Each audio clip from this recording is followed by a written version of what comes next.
Olá, tudo bem?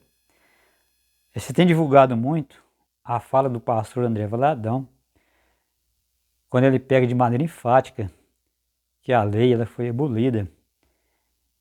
E por causa disso, também de outras coisas, ele afirma que a igreja adventista ela é uma seita. Na verdade, é muito chocante ver quando um pastor chega na frente de uma igreja que tem muitas pessoas, dezenas, centenas, até milhares de pessoas, e ele fala de uma forma muito convincente que não precisa mais da lei. Ele é aplaudido porque eles falam essas coisas. Essa questão das leis, dos mandamentos de Deus que existe na Terra, isso existe para que haja uma diferença entre o certo e o errado, para que haja uma diferença entre o ímpio e o justo. Você pode dizer assim, mas a pessoa é salva pela fé. Mas nós sabemos que até o diabo ele tem fé, ele acredita. Mas a questão é que ele não obedece. E toda essa rebelião, segundo a palavra de Deus, começou no céu. Essa rebelião contra a lei de Deus. A gente vê ali no livro de Apocalipse, no capítulo 12, fala que o antigo dragão, chamado Satanás e o diabo, ele foi lançado por terra. Isso fala também no livro de Isaías, no capítulo 14. Aqui no verso 12 fala assim: Como caíste do céu, estrela da manhã, filho da alva, como foste lançado por terra, tu que debilitava as nações.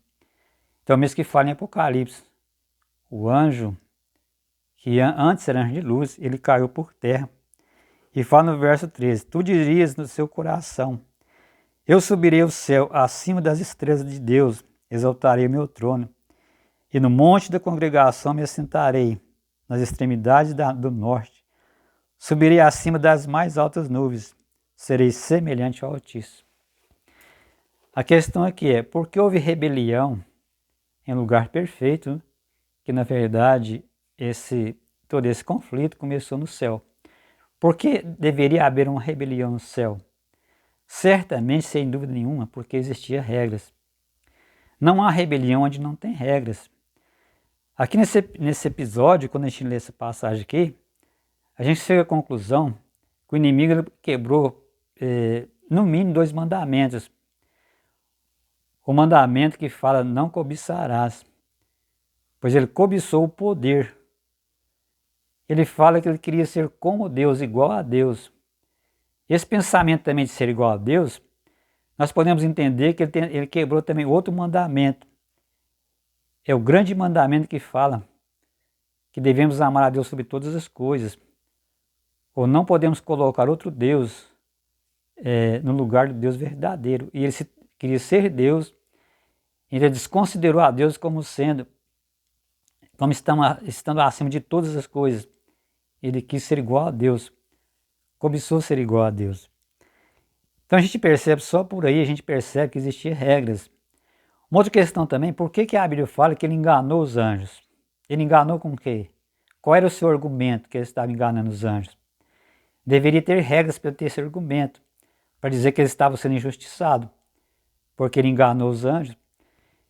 Ele mentiu para os anjos. Sobre o que ele mentiu?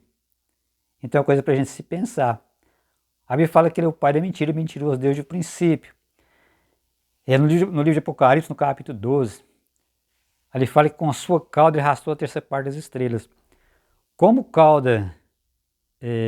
livro do Apocalipse é um livro simbólico, cauda representa o falso profeta. Só a gente comparar com o livro de Isaías 9 no verso 15, ou Isaías 15 no verso 9, não me lembro bem agora.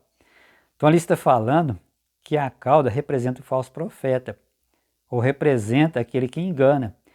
Então quando fala que ele arrastou a terceira parte dos anjos com sua cauda, é como seu engano. Ele enganou os anjos no céu. E fala também, a partir do Apocalipse capítulo 12, fala que ele foi lançado por terra, capítulo 12, a partir do verso 9. Ali fala que ele foi lançado por terra e fala que ele é o sedutor de todo mundo. Então ele engana o mundo inteiro. Da mesma maneira que ele quebrou as regras no céu, ele usa as pessoas para falar que as leis foi abolidas, não precisa de mais lei, Você não precisa mais obedecer a Deus uma vez que você foi salvo por graça. É evidente que tudo isso só interessa a Ele. Se a gente for perceber de uma forma assim, mais direta, a gente vai entender que isso pertence, toda essa rebelião começou no céu, e essa rebelião continua na terra contra a lei de Deus. Sem dúvida nenhuma, isso pertence ao inimigo de Deus, que é o inimigo também das pessoas que estão se preparando para viver a eternidade no reino dos céus.